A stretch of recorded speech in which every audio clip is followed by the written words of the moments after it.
E para esse momento que batizamos de Filosofando, eu convido ao palco a senhora Débora Garcia, gerente de conteúdo do canal Futura.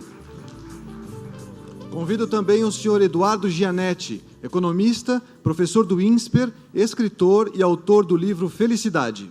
O senhor Tião Rocha, antropólogo, fundador do Centro de Cultura e Desenvolvimento, CPCD. E a senhora Viviane Mosé, que é psicóloga, psicanalista e comentarista da CBN, que participaria conosco, infelizmente não pôde comparecer por causa de uma pequena indisposição que a impediu de pegar o seu voo até São Paulo. Então, com vocês, com a palavra, então, Débora Garcia. Boa tarde. É um imenso prazer para todos nós aqui estarmos com vocês, passarmos um pedaço da nossa tarde conversando sobre infância, e de uma forma dialógica, de uma forma de conversa, né, convidando tanto os nossos palestrantes, que vão, obviamente, responder as perguntas, algumas perguntas que a gente já tem aqui pensado para esse momento, mas também convidando vocês, desde já, a participarem desse momento, para a gente justamente poder colocar, né, para o grupo as nossas percepções, os nossos entendimentos do que seja a infância, as nossas dúvidas, os nossos questionamentos. É uma tarde de filosofia, né? Uma tarde de perguntas, de elucubrações, de provocações. Então, por favor, sintam-se absolutamente convidados a participar desse papo.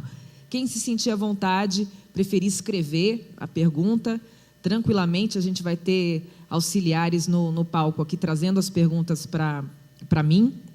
Quem quiser se manifestar oralmente, a gente também abre a palavra, tem também os microfones que vocês podem se manifestar, enfim, basta levantar o braço ou ficar de olho para conseguir ver todos vocês. E a gente vai passar aqui um tempinho conversando um pouco sobre a ideia de infância, mas a partir de um lugar, né?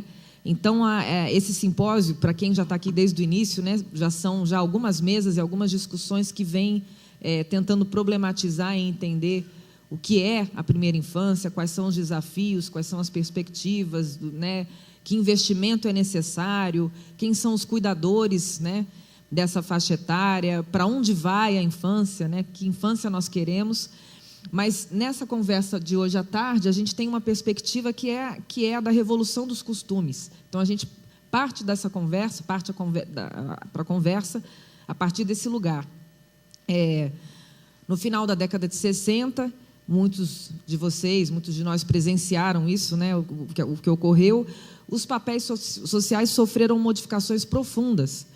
As mulheres passaram a cultivar suas carreiras, né, uma entrada aí das mulheres no mercado de trabalho, dividindo o tempo antes, né, preponderantemente dedicado à criação dos filhos, agora para outras tarefas, né, o trabalho fora do lar, também o cuidado das crianças, o casamento, o amor, os filhos e tudo mais, não necessariamente nessa ordem. Por outro lado, os homens foram convocados a assumir papéis que antes também não estavam colocados, né? Uma certa dança das cadeiras e uma recolocação familiar foi necessária, a partir da década de 60. Onde os homens foram chamados para a responsabilidade nos cuidados domésticos, né? O que será que isso significa? E a ajudar na criação dos filhos. Os jovens foram empoderados, né? Esse verbo que a gente tem usado, tem conjugado bastante ultimamente, foram empoderados como participantes ativos da sociedade, ganharam voz, ganharam vez, ganharam representatividade, direito à opinião, direito à contestação. E aí vem as nossas primeiras indagações aqui dessa mesa. De que modo essas mudanças afetaram a criança pequena? Né? É uma outra criança pequena que a gente vê nessas últimas décadas. Como é que a gente enxerga a criança pequena nesse contexto? E quais os temores que a gente projeta para essa faixa etária? Quais as expectativas que a gente tem? E em que medida o papel da criança pequena também mudou? Né? Então, é um pouco esse o quadro geral da conversa de hoje, que a gente convida vocês a participar também. Então, eu queria começar agora a dirigir as perguntas ao Eduardo e ao Tião, que certamente vão ter muita coisa para colocar na roda. Eu também não vou aguentar, então eu também vou dar opinião, vou falar. Enfim, tenho uma filhinha de 1 ano e 1 mês lá em casa, então tenho mais dúvidas do que certezas, né, com relação à educação de 0 a 6. E eu queria começar perguntando para os dois, quem se sentir à vontade de responder, qual que é o espaço da criança na sociedade de hoje? Né? Quem se habilita? Eduardo, Tião? Bom, muito boa tarde a todos. É uma grande satisfação participar desse simpósio. O tema realmente não poderia ser mais fundamental. E a pergunta, ela é difícil, porque arriscar uma generalização de amplo alcance sobre o lugar da criança no mundo contemporâneo é realmente pedir algo heróico. Eu identifico algumas tendências. Numa primeira aproximação, eu falaria de algumas tendências. Uma no plano do conhecimento e outra no plano dos costumes, do comportamento. Nós sabemos muito mais hoje do que há alguns anos atrás sobre a importância crítica da formação do ser humano de 0 a 3 anos. Os avanços da neurociência, da psicologia experimental, trouxeram base empírica para algo que antigamente era intuitivo, mas que agora nós podemos realmente ter um pouco mais de confiança e saber o que de fato significa para a formação do ciclo de vida o que acontece no período de 0 a 3 anos. Então, 2 exemplos muito rapidamente. O teste de gratificação postergada, desenhado por um psicólogo experimental americano, Walter Mischel, mostrou que a capacidade de espera de uma criança aos 4 anos de idade é preditiva, ela permite prever estatisticamente traços de personalidade que acompanharão aquela pessoa para o resto da vida. Como assim, capacidade de espera? Uma pessoa que consegue esperar mais tempo para obter uma gratificação... Segurar a onda. Segurar a onda. Então, em outras muito palavras, rapidamente, se você puder falar um minutinho, é o seguinte: o adulto entra com a criança na sala, mostra para ela, de um lado, uma unidade do chocolate que ela gosta, do outro lado, 2 unidades. O adulto fala para a criança o seguinte: eu vou me retirar, você tem aqui um sininho. Se você tocar o sininho, eu volto imediatamente e você ganha 1 chocolate. Se você esperar que eu volte, segurar a onda, sem tocar o sininho, quando eu voltar, você ganha 2 chocolates. É 100% de juro real, né? Realmente. Aí o resultado é o seguinte: aos 4 anos de idade, nenhuma criança aguenta os 20 minutos, que é o intervalo do experimento. Todas tocam o sininho. Mas o tempo que a criança aguenta antes de tocar varia significativamente. Eu conheço vários adultos que não conseguiriam segurar a onda desse sininho. Mas veja, aos 12 anos, logo antes da puberdade, aos 12 anos de idade, 60% das crianças aguentam esperar os 20 minutos, o adulto volta e entrega o chocolate. Também só faltava não entregar, né? Aí a gente estava no Brasil realmente. Aí é punição demais, né? Agora, o dado, muito rapidamente, o dado interessante que apareceu é que estudos longitudinais, ou seja, acompanhar o ciclo de vida das crianças que aos 4 anos participaram desse teste, mostraram que as crianças que aguentavam mais tempo, 10, 12, 15 minutos antes de tocar o sininho, tiveram melhores notas no ensino fundamental e no ensino médio, entraram em maior número na faculdade, menos casos de alcoolismo, abuso de drogas, delinquência e conflitos familiares. As crianças mais impulsivas, que arrebentaram o sininho assim que o adulto saiu, tudo ao contrário.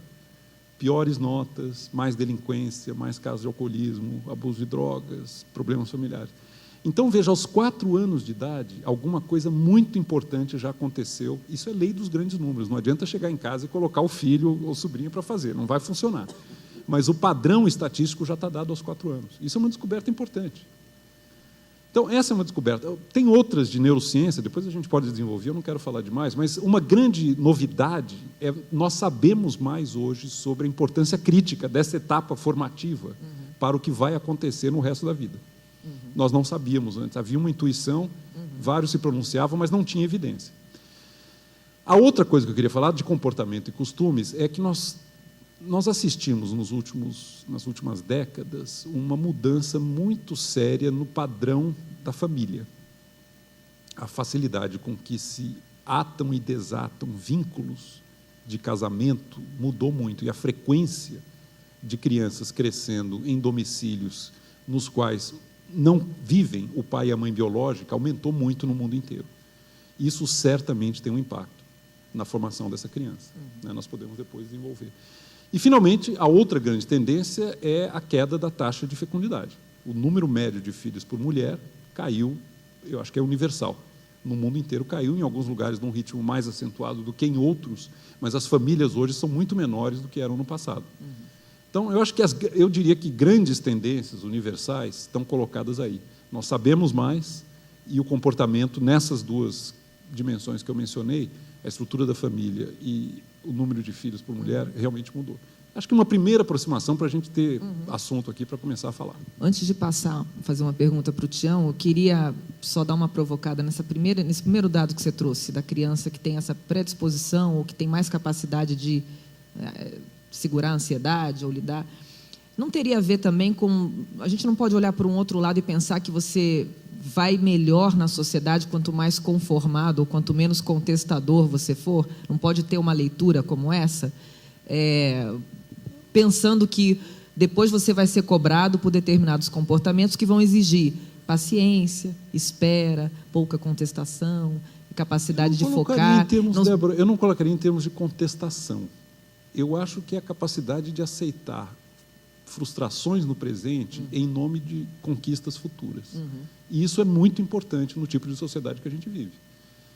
Ainda mais vivendo 80, 90 anos. Quer dizer, o ciclo de vida também aumentou muito nesse... As crianças que aos 4 anos já têm desenvolvido uma certa musculatura cerebral e mental para lidar com esse tipo de situação, de não conseguir o que quer na hora que quer, de saber que esperando um pouquinho agora vai ter benefício depois. E isso vai fazer diferença para o ciclo de vida. No aprendizado, na escolha profissional, nas relações afetivas, nos hábitos de consumo. Quer dizer, o jovem está exposto a possibilidades de consumo hoje de todo tipo, ilícitos e ilícitos, e se ele não tiver uma capacidade de refrear impulsos de gratificação imediata, a encrenca é certa. E aí são os dados que você aponta. Pois é. Tião, que é um educador que conjuga o verbo Paulo Freirear há décadas, né, que anda pelos rincões do Brasil e agora rincões fora do Brasil também, né, África... Está lá nas fronteiras, está lá onde tem problema, onde tem situações extremas, você está por perto, né? O que você acha dessa primeira provocação, dessas contribuições do Eduardo? Você concorda, não concorda? Faz diferença por esses lugares que você tem andado? O que você enxerga como o lugar da infância por aí? O Eduardo é difícil não concordar com ele, que ele é tão claro, tão coerente nas coisas, né? Eu sou um aprendiz permanente dele. Mas não só do lugar onde estão essas crianças, mas do lugar para onde eu vou, onde eu encontro essas crianças, que são os lugares de encrenca, né? Eu trabalho no lugar de encrenca, no Vale do Jequitinhonha, no Vale do São Francisco, no Lixão de Vitória, lá no Baianão, no interior do Maranhão, no Jari, ou então Iquitos, ou então no interior de Moçambique. Eu fico imaginando que os meninos, primeiro, não dá nem para fazer o teste, que não dá para botar o chocolate. Antes do sininho, o adulto já levou, né? Não é nem o menino. É muito complicado. Não, mas eu acho que é perceber, né, para esses grupos que têm contato com toda essa visão contemporânea, e a modernidade chegou e chega nos lugares e cria, né, tudo isso que o Eduardo falou, né, de formar, né, essas novas gerações que estão vindo, recém-chegadas aí da primeira infância, e, ao mesmo tempo, como é que convive com o universo absolutamente na Idade Média, né? Das relações de produção, das relações familiares, das relações de trabalho, né, em relação ao ambiente. Então, cria um vácuo complicado, né? Eu fico percebendo. Eu fico olhando para os meninos do Jequitinhonha, pequenos, né? O que significa isso, né? Como é que eles estão crescendo, né? Como é que eles estão se apropriando desse mundo que está em torno. E aí, em alguns lugares, o que eu percebo é que eles incorporam muito cedo a ideologia do autodesprezo, né? Então, isso é um negócio muito complicado, porque quanto mais eles se sentirem acuados pela falta de ressonância, de possibilidade de futuro para o seu entorno, e aí essa questão da família é fundamental, né? E essa família lá também, o que a gente percebe, ela vai mudando de forma, né? Mas ela não mudou de sentido, né? Família, para mim, é o lugar do ninho, do colo, que é artificial ou natural, mas quando falta ninho, aí esses passarinhos não conseguem, né, desenvolver suas asas para voar, então vão ser sempre meio cambotas e tal. Eu acho que essa questão do contexto onde essas crianças vivem, ela tem uma influência muitíssimo grande. Então, ao mesmo tempo que pesa, né, na construção do defeito, se ela tem capacidade de gerar mecanismos de produção de resiliência e de superação, de construção de um novo padrão, né, de vida, um sentido de vida, né? Talvez não nessa lógica padrão que está tendo aí hoje na praça, né? Nesse modelo universalizante que tem, né, na lógica da sociedade tecnológica, etc., essa coisa toda que a gente vive nos grandes centros urbanos. Mas pensar que ainda existe, né, gente que está vindo, né, dentro da lógica ainda medieval, né, e onde a religiosidade é muito forte, onde o machismo é muito forte, onde essa questão do papel do homem e da mulher, lá os homens não estão assumindo esse papel da casa, nem as mulheres, né? Então, é uma coisa e outra, né, que você tem um contraponto, que você precisa de filho também virou uma moeda, né, vira um negócio para alguns, né, mas para outros lugares é importante ter os filhos, né? Eu mexo com comunidades quilombolas, indígenas, no interior do Maranhão, é importante que eles tenham os filhos. Quanto mais filhos tiver, significa mais a estrutura do clã, do grupo. Mas isso é complicado, né? Porque isso vira um objeto, né? Então, esses problemas afloram, né? O que a gente vem fazendo é criar uma lógica, né, de cuidados, criar ninhos, né? Criar, eu falo, mães cuidadoras, né? Mobilizar as comunidades para que elas possam cuidar desses meninos.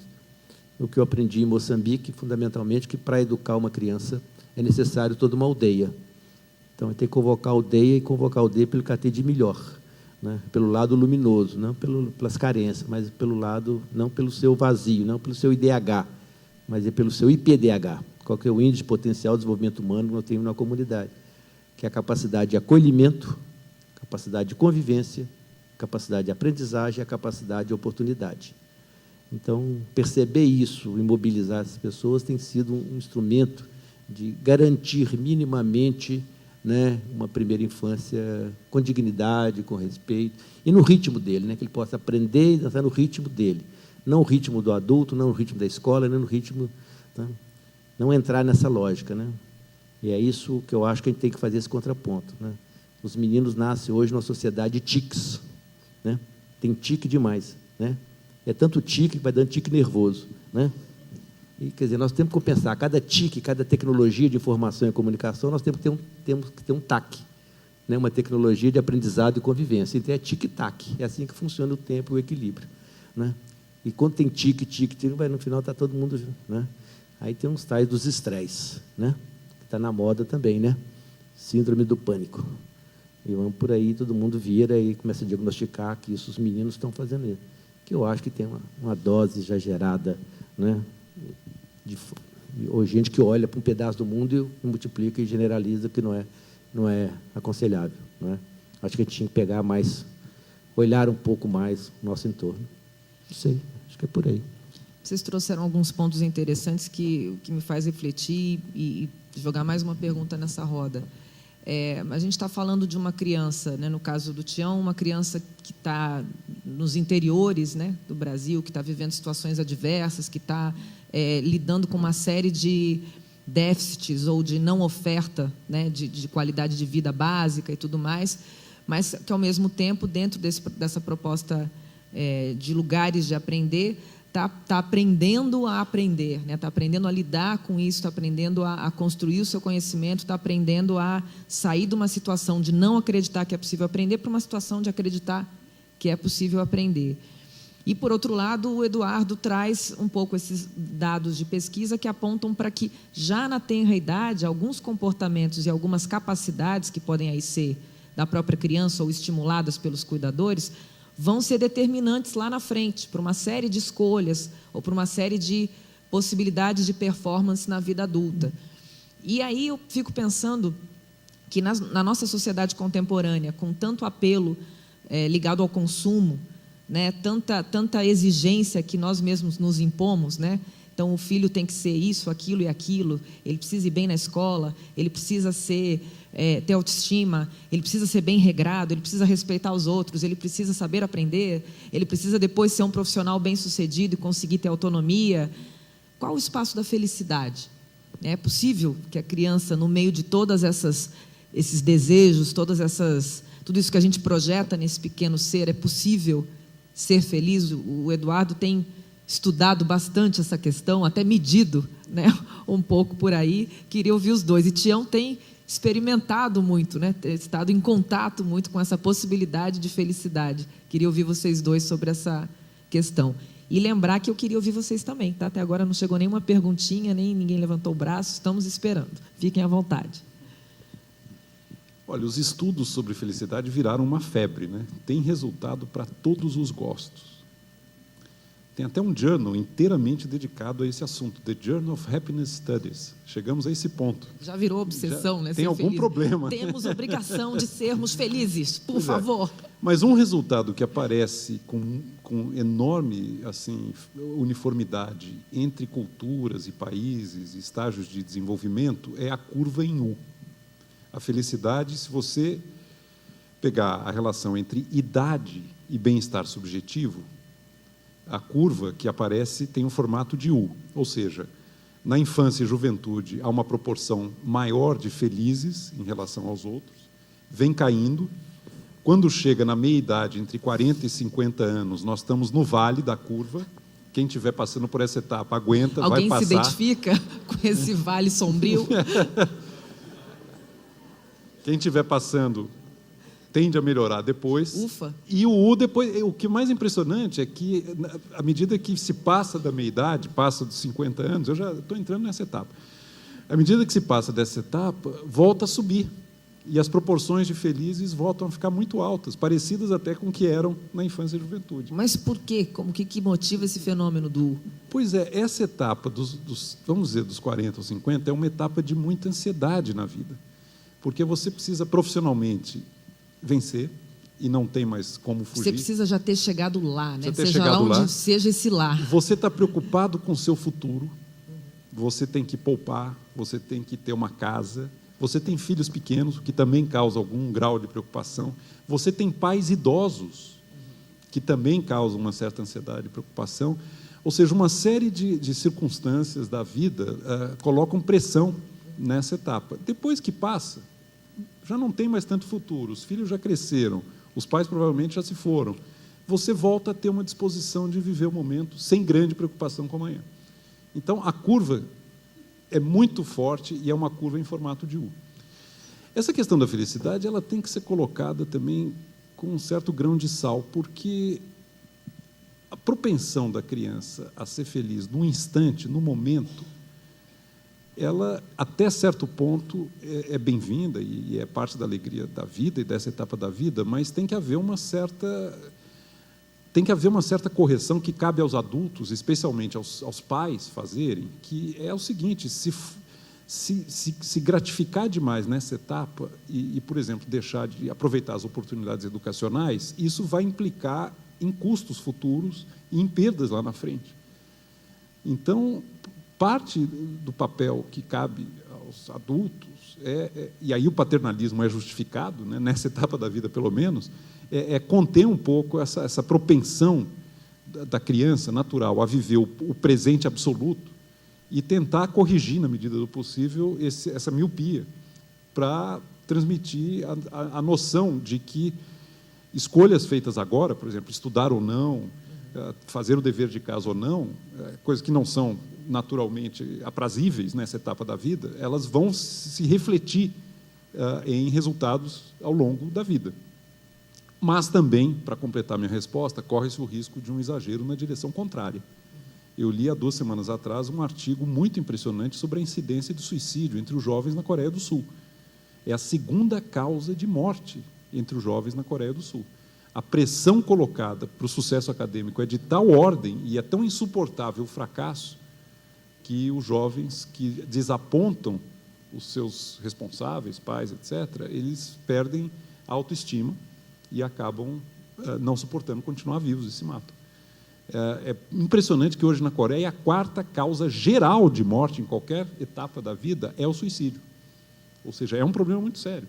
Então, a felicidade ela é parte de um equilíbrio em que ela não pode ser tudo, nada é tudo, inclusive a felicidade, mas também não pode ser sacrificada em demasia em nome de objetivos futuros. Eu acho que o que se busca em cada cultura é encontrar o ponto certo entre esses dois excessos. Se pudesse dar uma misturada entre Brasil e Coreia do Sul, eu acho que nós chegaríamos, talvez, em alguma coisa interessante. Talvez uma paradinha ali no Butão, né? Ou em algum outro lugar. Tião, onde que você encontra felicidade nessa faixa aí de 0 a 6 e por quê? Em que contexto? Como é que você lida com essa questão por aí? Eu acho que essa é uma busca desse equilíbrio que o Eduardo faz referência, acho que é fundamental. Bom, eu defini para mim, né, que viver, a gente deve viver, acho que para 4 coisas. A vida tem um turno único, turno corrido, não tem segunda divisão, ninguém cai para a segundona, né, não tem repescagem, você tem esse tempo. A gente vive, acho que para 4 coisas: para ser educado, para ser livre, para ser feliz, para a gente ter saúde. A única coisa que a gente ter saúde, o resto precisa de ser. Né? Ser livre, por exercício pleno das suas potencialidades, ser feliz com a realização como humano, e ser educado, que é aprender. Isso, para mim, é o grande samba enredo. O resto é alegoria e adereço. Se tiver, bem. Se não tiver, você vai, toca o samba assim mesmo. Como é que você transforma isso na prática, que vai trabalhar com as ditas populações, né, mais vulneráveis, etc. E tal? De perceber isso. Então, eu precisava, né, muitos anos, isso tem 30 anos, quando nós começamos esse trabalho com o CPCD, era de construir indicadores de qualidade do projeto. E um dos indicadores, a gente fala de apropriação, coerência, criatividade, dinamismo e tal, e saiu o indicador da felicidade. A gente precisava de pegar nisso, então tem que ser palpável, né? E o que nós chegamos minimamente como razão para nós, que a felicidade tem a ver com sentir-se bem com o que nós temos e somos, que é um pouco, acho que tem dessa lógica. E como é que a gente observa isso na nossa prática, não é? E o que a gente percebeu isso com as crianças, com as pequenas, né, e com as comunidades, com as mães cuidadoras e tal, é que você tem essa questão de uma autoestima das pessoas, você tem no eixo do X e do Y, né? Quando a autoestima vai baixando, baixando, chega no nível do 0, quando ela passa para -1, -2 e tal, não é autoestima baixa, é autodesprezo. E no autodesprezo não tem solução, né? E, nesse momento, qual que a gente pensa a questão da felicidade? Quer dizer, a gente pensava até então, no momento de felicidade, uma pessoa que não era... O contrário de felicidade era tristeza. A gente percebeu que não é isso. O contrário de felicidade é indiferença. Quando a vida fica indiferente, né? Então, esse é o buraco do autodesprezo, quando você se torna indiferente. O resto é a convivência dessas possibilidades, né? Do ser e estar feliz, com todas essas questões que te envolvem, não são essas razões, não é? E aí, a gente começou a trabalhar isso com os meninos no projeto, no Sementinha, né? São meninos pequenos, e criamos entre eles uma lógica, como eles se administram, discute isso na roda, decide. Nós criamos dentro do projeto uma prefeitura. Então, tem um prefeito que é eleito para eles, e eles podiam escolher os secretários. E uma das secretarias que eles criaram lá foi a Secretaria da Felicidade. Então, tem a secretária da Felicidade. E aí eu fui conversar com ela. Primeiro que ela chega rindo. Eu falei, por que você foi eleita? Ela falou, por isso, não precisava fazer mais nada, porque ela riu o tempo todo. A função dela é procurar os meninos que estão amuados, ou que passam mais de um dia, né, 2 dias, triste, amuado no canto, já é indicador que está mal, porque o menino, uma criança pequena, não pode ficar mais do que um dia emburgado. Então, quando se a gente lembrar do Eduardo, as crianças tendem, né, naturalmente a estar num nível natural de felicidade mais elevado. Então, menino que chora mais do que ri, que anda mais sujo do que limpo, que participa menos do que participa, menos disponível do que disponível, menos cuidadoso do que cuidadoso com as suas coisas. Então, essa é quando ela entra em cena. É um sinal, luz amarela acesa. Aí ela chega, aí ela entra. Então, ela aciona a equipe dela e vem a turma da secretaria dela atuando, né? Então, é isso que ela me passou, as informações que ela me passou. Ela olha isso, né? Eu falo, então você deve ter um trabalho danado. Ela falou, não, até que está tendo bem agora, né? Tem pouco trabalho, né? De vez em quando precisa de ter para eu poder justificar o cargo, né? Porque senão daquele dia eu vou tirar, né? E ela não pode perder o cargo dela, que foi uma conquista deles. Mas eu acho que esse exercício, né, a busca desse equilíbrio e tal, né, e aí de pensar essa ideia da felicidade, acho que esse é a gente tem, acho que isso, não sei se é natural, né, vocês podem falar isso melhor do que eu, essa transferência, né, de repassar o modelo de vida, você transferir para os filhos os seus desejos, né, eu acho que essa experiência da Coreia mostra isso. Quer dizer, eu fico vendo lá em Minas, né, a mãe vai levar os meninos. Para onde você vai? Eu vou no maternalzinho lá dos jesuítas, porque eles já preparam para o vestibular desde o maternal. Eu falo, você está de brincadeira comigo, né, meu? Porque vai sair do maternalzinho 1, 2, 3, vai para o pré e tal, vai chegar, vai sair na universidade. Eu falei, estou com dó dessa criança, não é? Me dá uma tristeza, não é? Porque não sei se é isso que ele quer ser, que ele precisa de ser, se esse é o caminho, né, para você viver bem, né, e fazer cumprir as 4 coisas.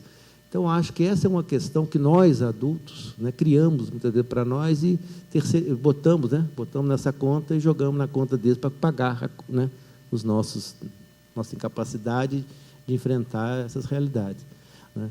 E outro, acho que é perceber isso mesmo, né, de conviver isso, viver no coletivo, de construir, saber se aprender, né, nessas convivências, as frustrações, as superações, né. Mas o que a gente precisa de ter, com certeza, as pessoas precisam caber na vida, né? Porque se ele não cabe na vida, ele não vai conseguir pensar em felicidade. Ele tem que caber, ele tem que sentir que ele cabe na vida, não importa o tamanho dessa vida. Se ela é grande, pequena, se o espaço dele é pequeno, mas ele tem que sentir-se bem com o que ele tem e com o que ele é. É por aí que a gente está tentando, né? A gente recebeu uma pergunta já da plateia, da Andréia Vitor. Onde é que está a Andréia? Sumiu, Andréia. Você fez a pergunta e foi embora? Bom, a pergunta veio para mim. Como é que eu avalio a exposição de crianças pequenas à propaganda? Bom, tenho algumas ideias formadas a respeito disso. Eu não sei se vocês viram um documentário que foi feito pela Alana, por uma organização muito séria que trabalha essa questão, né, do consumo e da exposição muito, né, na tenra idade à propaganda. A gente teve acesso a esse documentário lá no Futura e eu fiquei muito impressionada, de fato, com o que eu vi. Não sei se vocês tiveram oportunidade de assistir. Como é que se chama o documentário? Criança é a alma do negócio, exatamente. Que é um documentário com crianças falando, né, diretamente para a câmera. E num dado momento do documentário, quer dizer, pais também falam, mas as crianças são expostas a algumas imagens, né? Acho que eram imagens de legumes ou alguma coisa assim. As crianças não conseguiam reconhecer nenhum legume, né? Mostra lá o chuchu, berinjela, não sei o quê. Mas ao menor sinal de levantar uma marca ou um produto, imediatamente as crianças conseguiam fazer essa leitura, né? E aí eu digo leitura porque muitas delas não eram sequer alfabetizadas, né, assim, formalmente, mas conseguiam ler marcas, né, de celular, marcas de brinquedos e tudo mais. E, obviamente, conseguiam fazer essa leitura porque foram expostas, né, à propaganda, né, ou à publicidade, talvez de uma maneira excessiva, talvez muito cedo, talvez sem propósito, né? Por quê? Porque, se a gente for pensar, a criança não dispõe de meios para adquirir produtos, né? Ela dispõe dos pais, né? E dispõe da sua oralidade, em muitos casos, e da sua capacidade de persuasão para dizer que quer ou precisa de algum determinado produto, um brinquedo e tudo mais. Então, assim, a minha opinião, aí eu vou falar como mãe, né? Eu acho que é cedo demais que as crianças vão sendo expostas a uma condição onde elas não dispõem elas não decidem sobre aquilo, mas cria-se demandas desejantes, né? A criança passa a desejar coisas que necessariamente não são de primeira necessidade na vida delas e são coisas efêmeras ou quebram logo ou, enfim, não necessariamente estão concorrendo para o desenvolvimento cognitivo da criança e tudo mais. E é um pouco o modelo que se instituiu de publicidade, que é o modelo que financia boa parte dos conteúdos que são colocados na grande mídia. É uma discussão muito ampla, uma discussão muito profunda, que precisa envolver vários setores da sociedade, controle social. Eu acho que tem a ver também com o tipo de sociedade que a gente mesmo cria e espelha.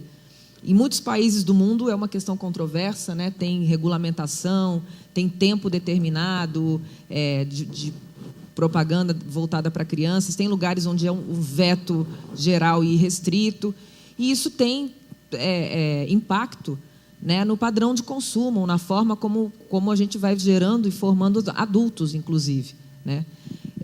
Eu acho que é uma questão bem interessante, queria ouvir vocês a respeito, né? A gente está falando aqui de 0 a 6, acho que é um ponto bem importante, sobretudo considerando, né, as sociedades contemporâneas, urbanas, né? Débora, o que me ocorre dizer complementa um pouco a linha que você está desenvolvendo. A demanda desejante está lá, atiçada pela propaganda, e essa demanda cai em solo fértil. E isso retoma um pouco a apresentação que você fez, essa mudança dos costumes, né? A mãe trabalhando fora, o pai trabalhando fora, uma sensação difusa dos pais de que não estão dando a atenção que gostariam aos filhos, que vem acompanhada de culpa e que muitas vezes... Que é um sentimentinho... Pois vem acompanhado de culpa, eu não estou fazendo o que eu gostaria de estar fazendo, não estou... Está faltando, Está né? faltando. Como é que eu vou compensar? Está faltando água nesse copo. Como né? é que eu vou compensar a minha ausência? Gratificando e atendendo a essa demanda desejante. E aí agrava um problema. O que já era ruim fica ainda pior. Mas é uma coisa que a gente observa, é da minha observação direta isso. Pais que estão se sentindo frustrados porque não estão conseguindo atender a sua própria expectativa de atenção e de cuidado, tentando compensar com presente. Com viagem, com presente, com gratificação imediata, com guloseima.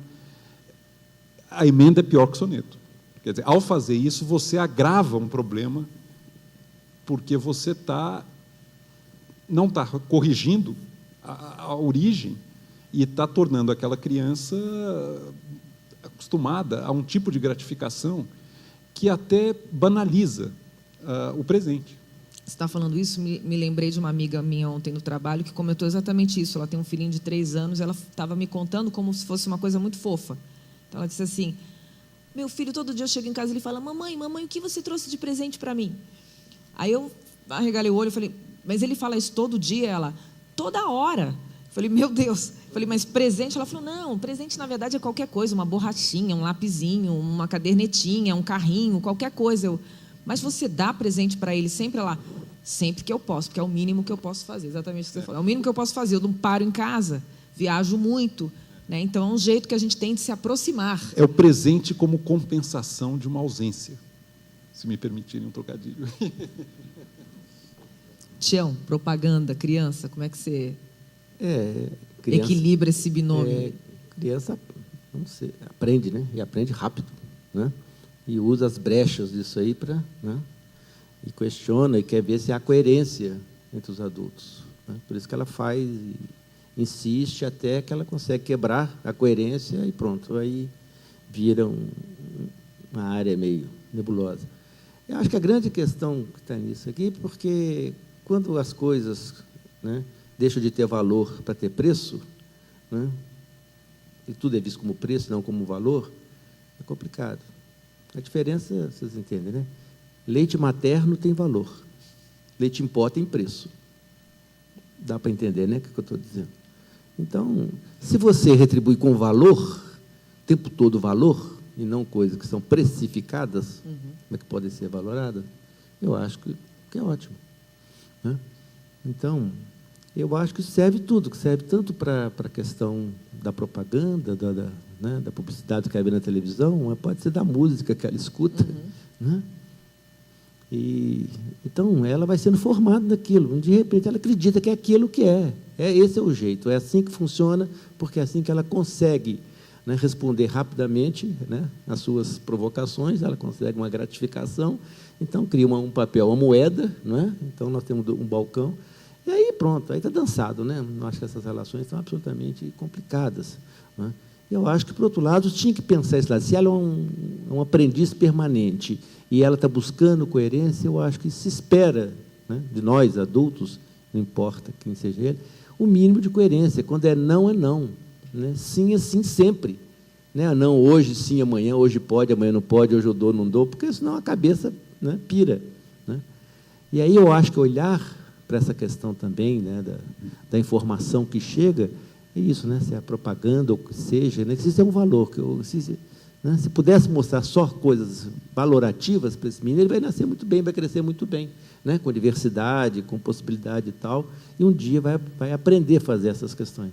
Né? Eu acho que a gente precisava de pensar no outro lado, né? Porque a gente pensar essa possibilidade integrante de um ser impermanente e descoberta, e está no momento fundamental, né? Desde o primeiro momento, está descobrindo contato com o corpo, com o olhar, né? Com o som, quer dizer, com as coisas que, né, querem fazer sentido para ele. Ele está fazendo as suas ligações, uma hora vai fazer conexão, as suas sinapses lá, uma hora vai linkar. Né? E como é que nós usamos isso? Eu acho que é usar essa coisa, ser coerente, né? Ser verdadeiro, inteiro, né? O tempo todo. Né? Não dá para se sentir, transferir a sua culpa e colocar isso na conta, né? Porque senão você cria um 0800, né? Que ninguém atende, está sempre terceirizando e joga. Aí é encrenca, né? Aí não, precipita insolúvel. Né? Tem uma outra pergunta. Sobre a diferença entre valor e preço, eu não resisto aqui. O Oscar Wilde, dramaturgo, tem uma colocação memorável. Ele diz: qual é a diferença entre o cínico e o sentimental? O cínico sabe o preço de tudo, mas não conhece o valor de nada. O sentimental vê um valor incomensurável em tudo, mas não sabe o preço de nada. A palavra que fica sempre é o equilíbrio, né? Se o tempo Tem todo que a gente é evitar, chamado evitar o cinismo e o sentimentalismo. Exatamente, como é que a gente faz essa curvatura da vara e chega lá o ponto do espaço doce, né? no meio, o ponto do doce, exatamente. Azeda. Tem mais uma pergunta que veio da plateia, da Paula Fabiani, e a Paula pergunta para o Eduardo: como é que você acha que a sociedade civil pode contribuir para melhorar o espaço da infância no Brasil? Ela está falando já, imagino eu, de uma maneira mais organizada, né? Como é que se pode, que caminhos são esses para cobrar e garantir que exista aí um espaço para a infância no Brasil? Eu tenho a impressão que quanto mais nós estudamos educação e formação humana, mais fica em relevo a importância da família como o espaço onde coisas decisivas acontecem, inclusive em termos de aproveitamento das oportunidades educacionais. O Naers, que está presente aqui, tem vários trabalhos que evidenciam isso empiricamente, e há uma grande literatura internacional sobre isso. O que me chama muito a atenção na sociedade civil brasileira, não estou falando de políticas públicas, não, é a ausência da figura paterna. É muito característica até da formação histórica brasileira, a omissão paterna na formação da criança. E acho que esse é um problema que nós, como sociedade, temos que atentar e temos que buscar corrigir, na medida do possível. Né? Inclusive, na literatura brasileira, vocês veem os grandes romances, a figura paterna é ausente. Né? É parte do nosso legado, da nossa herança, mas certamente tem influência nesse quadro todo de dificuldades de capital humano, de educação que a gente encontra no Brasil. Tem um dado que me chama muito a atenção na experiência brasileira, que é o seguinte: no estado de São Paulo, os descendentes de orientais são 3% da população, e eles conquistam 12% das vagas na FUVEST, que é o mais competitivo vestibular do país. Qual pode ser a diferença? Desculpa, Eduardo, eu perdi o Os descendentes percentual dos que orientais entram. São 12%. 12%, mas eles representam 3% da população. 3% da população. É muito. Eles não chegaram ao Brasil, sem privilégios, sem situação de muita vantagem em relação, pelo menos material, né? Vieram pobres. E, no entanto, em poucas gerações, eles se diferenciam muito no aproveitamento das oportunidades educacionais. Eu não concebo outra variável que não a estrutura familiar e o grau de acompanhamento que a família tem e de pressão e, ao mesmo tempo, cuidado que possa explicar essa performance. Que não é, aliás, só brasileira. Se você for na Califórnia, também, onde tem comunidades de asiáticos, o que eles trazem, no fundo, é esse valor. É parte da experiência deles, né? De tirar proveito, o melhor proveito possível. Na minha época de faculdade, aqui em São Paulo, eu tinha uma camiseta, obviamente uma piada totalmente politicamente incorreta, que é: elimine um asiático e garanta sua vaga na mecatrônica da USP. Mas é os dados ilustrativo já disso. eram alarmantes naquela época. Eu tenho uma forte convicção de que por trás disso está a presença, desde muito cedo, de um padrão de convivência familiar, que explica esse resultado. Recebemos muitas outras perguntas que vão para vários caminhos diferentes e eu vou, talvez, falar um pouco dos caminhos em geral, se vocês quiserem fazer um comentário. Não sei como é que está o nosso tempo, se a gente ainda está... Como? Temos 15 minutos, então acho que é a melhor estratégia, senão a gente pode falar aqui por horas e horas, claro. Tem uma pergunta da Rosana, Rosana Kisil, eu acho, que fala de uma coisa bem concreta, bem do dia a dia, e que aflige a gente certamente, né? Assim, como é que a criança lida com a diferença de ambientes em seu cotidiano, né? Por exemplo, ela fica na creche 8 horas por dia, vivendo sob determinados critérios, e o tempo restante ela fica com a família, quase uma carga horária de trabalho, né? Como um trabalhador assalariado, tem lá o tempo dela na creche. E que, às vezes, apresenta um tipo de educação totalmente diferente daquela que ela viveu na creche, nas tais 8 horas na creche. Então, a pergunta da Rosana é essa, né? Como é que convive esses extremos ou essas visões diferentes, né, de educação? Tem uma outra pergunta da Viviane de Birigui, aqui em São Paulo também. Uau, ela traz um dado aqui que eu também desconhecia. A Disney disponibilizou no mercado uma champanhe sem álcool e com rótulos bem atrativos, né? E ela fala, isso pode causar uma dependência psicológica na criança, né? Como é que vocês veem a atitude desta potencial marca e o que a gente pode fazer para evitar danos maiores, né? Estou entendendo que essa é uma pergunta que está preocupada com o que isso já está gerando de território fértil para que, num futuro, o consumo dessa substância seja talvez mais tolerado ou mais desejado, porque já desde pequenininho isso aí já está sendo estimulado. Então, uma pergunta sobre os espaços de educação, né, creche versus casa, uma outra sobre a criança já sendo incitada a um tipo, nesse caso, danoso de consumo. Mais uma pergunta no campo das políticas públicas, o que é possível ser feito, articulando diferentes setores, e aí, né, promovendo essa coisa de vários segmentos da sociedade falando conjuntamente em prol da infância. E uma outra, que eu vou deixar para depois, porque aí ela vai para um lado muito diferente. Então, essas 3 perguntas, se vocês quiserem se posicionar: políticas públicas, espaço de educação e estímulo precoce ao consumo.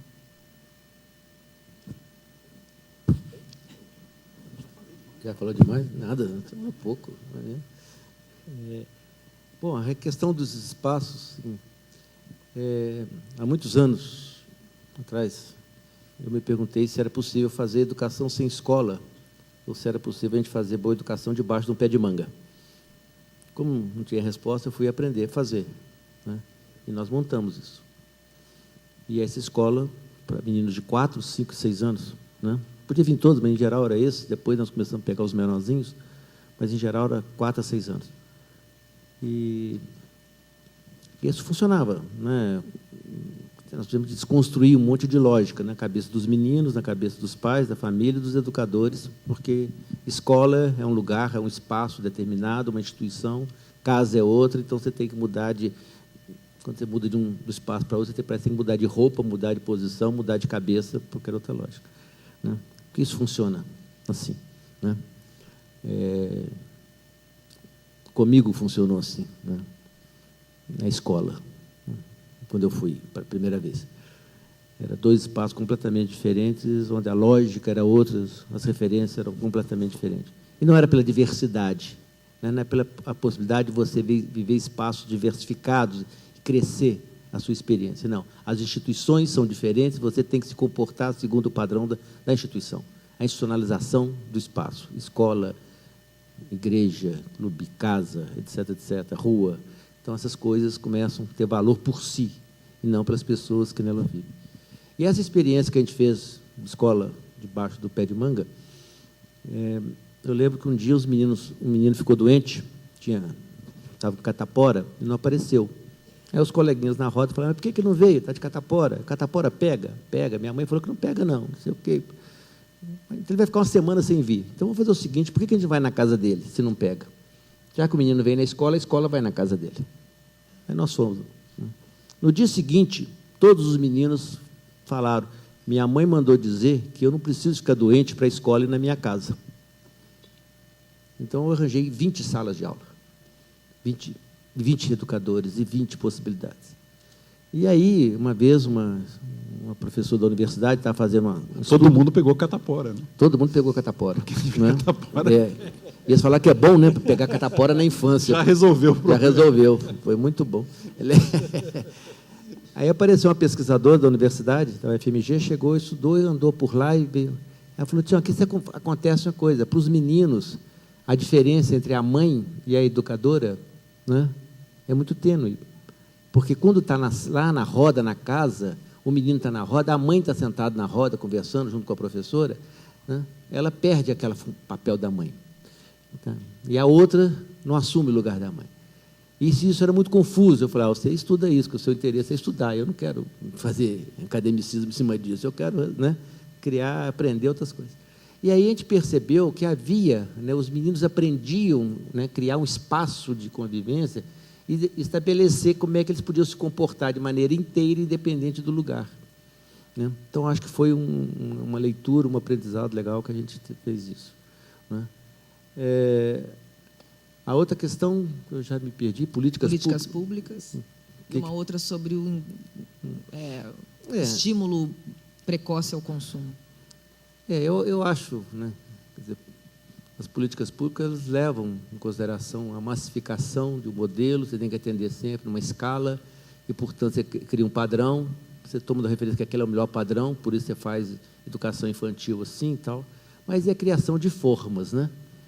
Então, você cria processos que são formatados, e, às vezes, as questões das creches, da educação, das escolinhas, são tão formatadas que viram uma forma e acaba ficando um formol. Né?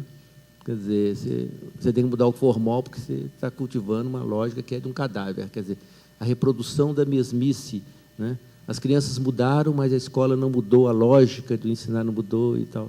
Essa é uma questão, eu acho que esse é um problema que acontece, né, nessa questão quando você massifica um único modelo, como se fosse democrático, que não é. Né? Democrático não ser todo mundo conviver num único modelo educacional, não. É a diversidade das possibilidades e tal. A diversidade deveria ser a nossa marca como cultura que nós somos.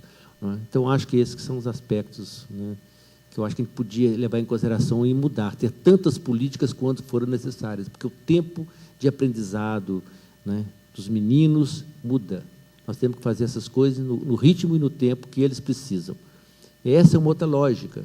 Né? Eles não têm que aprender tudo no mesmo tempo, porque nós vamos desqualificando. Então, os meninos não aprendem aquilo, os pais já ficam preocupados. O menino não aprendeu a falar nesse tempo, não aprendeu a andar nesse tempo, porque tudo tem data marcada.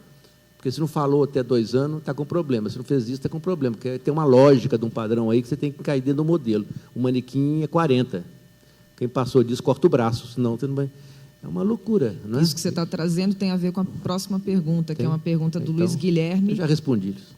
Que fala justamente disso, como é que é essa tendência de medicalização das crianças, né? Quer dizer, com a quantidade de transtornos e distúrbios de comportamento e aprendizagem que foram sendo mapeados ao longo dos anos, na verdade, o que talvez na nossa época não tinha nem nome, era só criança levada, hoje tem uma série de rótulos e nomes e síndromes e questões e que necessariamente podem acabar levando a um remédio, né, a uma fórmula química para conter ou dar conta daquele dado comportamento. E é uma maneira de se moldar a infância também, né? Como é que vocês reagem a isso? Só para completar isso, em cima do que o Guilherme pergunta, eu tive uma experiência lá no Jari, na Amazônia, trabalhando com as comunidades, lá nas palafitas, e tinha um projeto, envolvia todos os meninos pequenos, médios, tudo, uma confusão.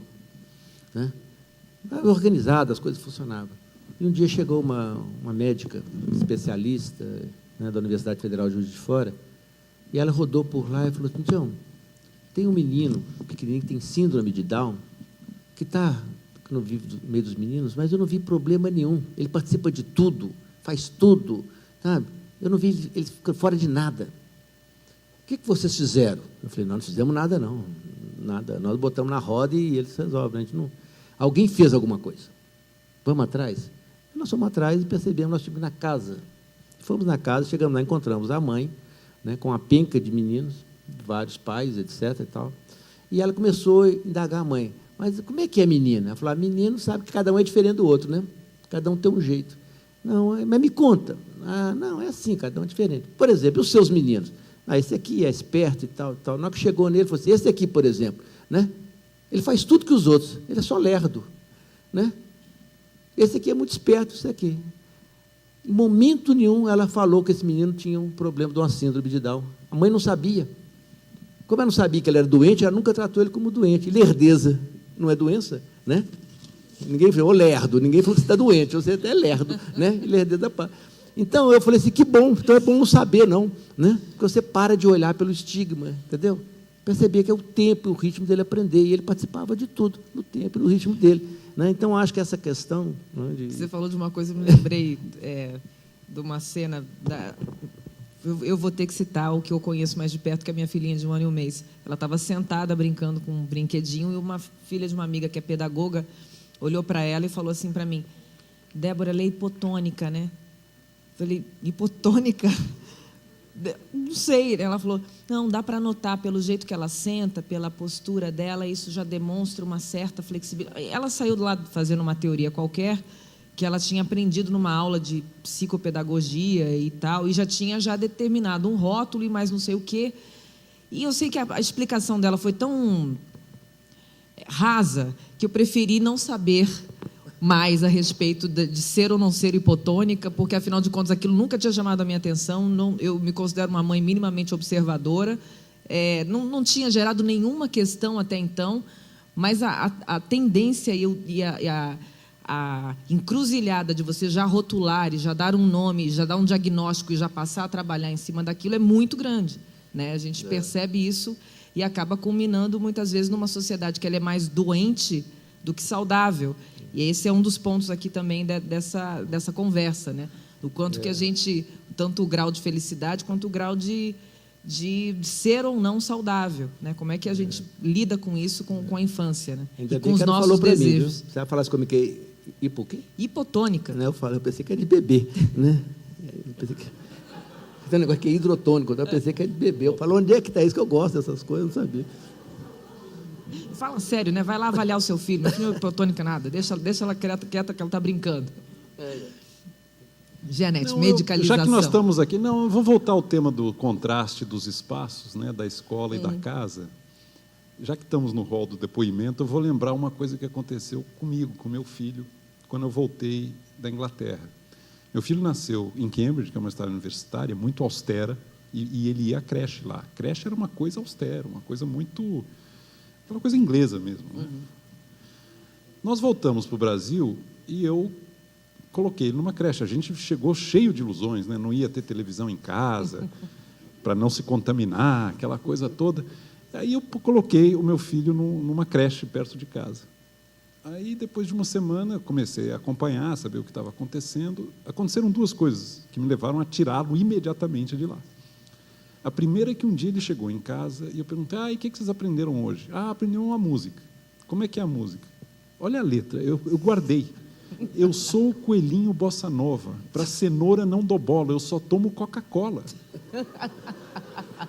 A professora, eu falei, mas a professora ensinou isso para vocês? Com que objetivo?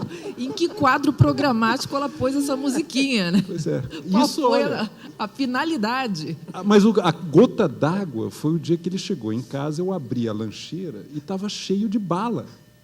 Eu falei, mas onde é que você arrumou tanta bala? Ele falou, a professora deu para as crianças. A professora seduzia, subornava a meninada, entuchando bala. E eu não tendo televisão em casa. Eu falei, nossa...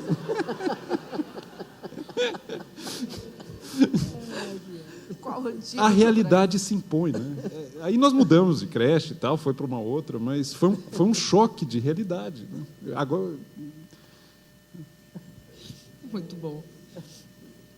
Nós temos uma outra pergunta, também para os dois da mesa, da Maria Inês.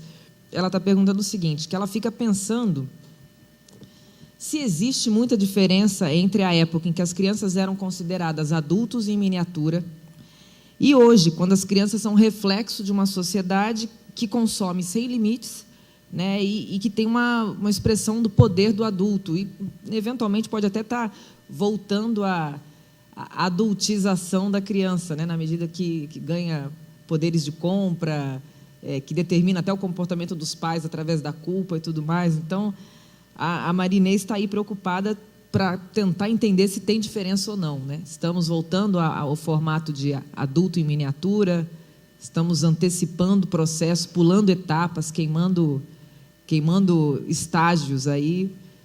O que vocês pensam com relação a isso? Essa é uma pergunta, né? Eu me preocupa essa antecipação que a gente observa muitas vezes, né? Da criança já está entrando no mundo do consumo e também, bom, é uma realidade também de uma sexualização muito precoce, né? Uma pressão quase para rapidamente entrar no mundo das relações sexuais, né? Que eu acho que eu vejo com muita preocupação, não no sentido moralista, mas eu não sei se para o desenvolvimento, eu nunca estudei isso, não sei, eu estou dando uma opinião aqui. A gente percebe um pouco, não sei se vocês têm a mesma opinião, mas o comportamento da criança quando ela vê TV, em geral, ela está uma faixa etária quase acima do que ela é, no sentido do que ela está exposta, né, em termos de TV. Então, você pensa que uma novela, por exemplo, está focada para adulto, e quem está vendo é criança menor. Ou programas destinados a adolescentes, teoricamente, né, os High School Musical da vida e Hannah Montana, que supostamente seriam para aquela faixa etária, quem está vendo é criança muito menor. Né, os Justin Biebers da vida, os pais aí devem, com criança mais ou menos dessa faixa etária, devem saber bem disso na pele, né? Então, talvez exista mesmo esse descompasso, né?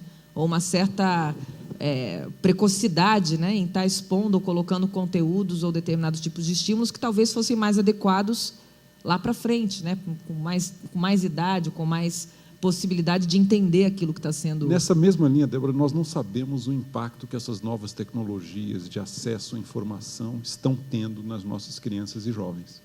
O acesso que a internet dá, o poder que a internet dá, de entrar em contato com todo tipo de informação e de realidade e de estímulo visual. Que é muito também sedutor e potente, por um lado, né? Se não queremos também acabar com isso, tirar essa possibilidade, né? Pura e simplesmente.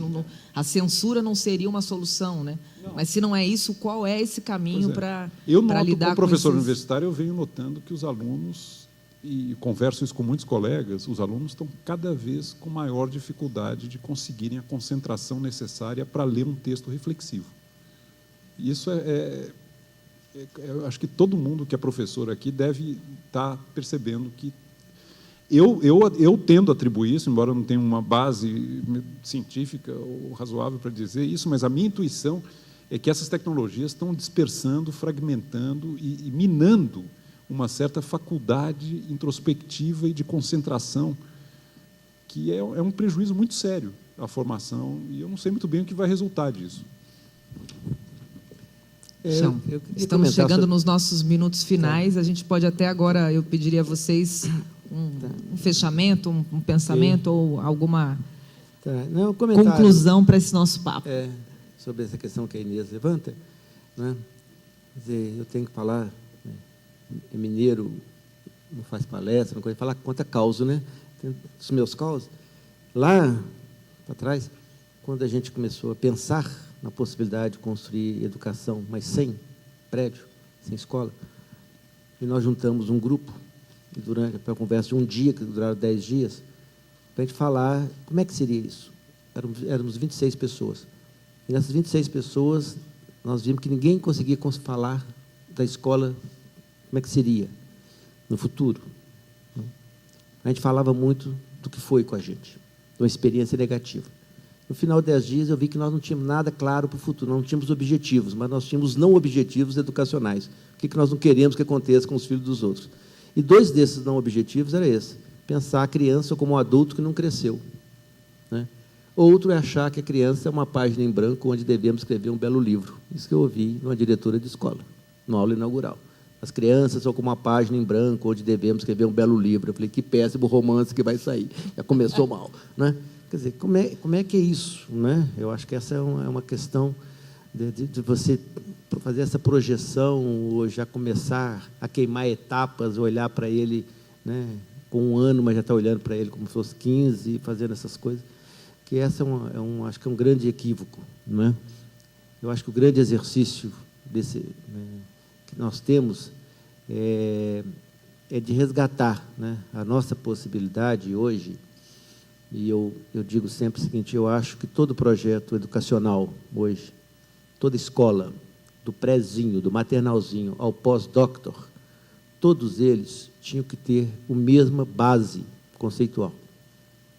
E todos deviam aprender tudo que precisa aprender na sua idade, no seu ritmo, nos seus ofícios, na sua profissão, a partir da Carta da Terra, dos 16 artigos da Carta da Terra. Que nós devíamos olhar para as crianças dentro de uma lógica como a gente precisa de hoje resgatar, não só o planeta, mas resgatar a humanidade, resgatar essas futuras gerações. E eu acho que o melhor documento, mais consensual, a melhor produção intelectual do século XX, para mim, foi a Carta da Terra. Botar ela para funcionar como base, embasamento conceitual, para a gente construir todas as nossas possibilidades, eu acho que seria um belo ponto de partida, porque é o respeito absoluto, né, à humanidade, né, e ao ethos, né, o que nos cerca, a nossa morada. E nós somos parte dessa única morada. E como é que nós podemos fazer isso todo dia? A moda da casa, no nosso quintal, no nosso fundo. Não importa onde. Nós estamos falando em Nova York, São Paulo, eu estou falando lá no Jari. Não importa. Mas todos nós temos um compromisso com esse mesmo ethos, né? E com a mesma humanidade, né? E aí fazer um mundo que seja melhor, né, para todos, para os meninos e para as borboletas. Entendeu? Então, é isso que eu queria deixar para vocês. Muito obrigado. Janete, suas contribuições finais. Eu vou fazer uma nota de rodapé ao que o Tião falou, trazendo um pouco para a pergunta que foi feita aqui sobre políticas públicas e o que demanda, o que clama por ser feito. Eu, como cidadão brasileiro, eu realmente tenho um inconformismo. O bebê humano vem ao mundo extremamente desamparado e pouco formado na sua capacitação. É uma das características biológicas do ser humano. A formação cerebral de 0 a 2 anos é algo absolutamente crucial para a vida. 87% da energia metabólica do organismo de um bebê é consumido pelo cérebro. Um adulto é 20% da energia metabólica. Então, essa fase crítica da formação cerebral e das redes neurais, hoje se conhece um pouco mais sobre isso com a neurociência, é absolutamente decisiva para a constituição de faculdades cognitivas e emocionais para o resto da vida. Pois bem, se uma criança de 0 a 2 anos contrai uma doença crônica, um parasita, algum tipo de doença infecciosa, uma diarreia muito séria, isso vai desviar essa energia metabólica que estaria sendo usada para a constituição do cérebro para outras finalidades de sobrevivência imediata. E se mostra hoje que prejudica no ciclo de vida a formação dessas faculdades intelectuais, cognitivas, emocionais. Onde é que eu quero chegar? Eu quero chegar que nós estamos num país que está planejando Copa do Mundo, Olimpíadas, trem-bala, mas no qual metade dos domicílios não dispõe de coleta de esgoto. E nós não atentamos para a gravidade disso na formação humana. É uma questão de primeiríssima ordem de saúde pública. A criança depois entra no primeiro ano do primeiro grau do ensino fundamental, repete. O que está acontecendo? Essa criança, provavelmente, em muitos casos, já adquiriu uma má formação cerebral que não tem como recuperar mais, porque ela contraiu uma doença, um parasita, algum tipo de patologia que comprometeu a sua formação essencial, né, para o resto da vida. Então, quais são os valores da nossa sociedade? Como é que nós discutimos um trem-bala de 40 bilhões de reais, Copa do Mundo, novos estádios, e nós não resolvemos ainda um problema elementar de século XIX, de política pública, que é coleta de esgoto em metade dos domicílios brasileiros, com a gravidade que hoje nós sabemos que isso tem. No passado, talvez fosse uma questão de higiene, alguma coisa vaga, mas hoje nós sabemos que é muito mais sério do que se imaginava. Então, eu acho que tem coisas que clamam por serem feitas no Brasil, mas, infelizmente, não são, porque demandam sacrifícios no presente, tendo em vista benefícios que se materializam no futuro e não trazem a visibilidade de um estádio de futebol, de um trem rápido, de uma nova capital, acabam deixando de ser feitas, né, e prejudicam muito a nossa vida brasileira. Então, queria deixar essa mensagem, compartilhar uma certa indignação como cidadão brasileiro diante dessa inversão completa de valores, né, que domina muito da política pública brasileira. Queria agradecer muitíssimo Tião Rocha, Eduardo Gianetti, pelo nosso papo de hoje de tarde. Queria agradecer muito vocês que me ajudaram aqui na conversa, no debate. E eu espero que a gente tenha conseguido levar para casa algumas pulguinhas, alguns nós, algumas ideias e reflexões para ajudar a dar mais estofo para a nossa militância pela primeira infância, que eu acredito que todos nós aqui estamos nesse mesmo barco. Então, muitíssimo obrigada pela presença de vocês e bom retorno para casa. Obrigada.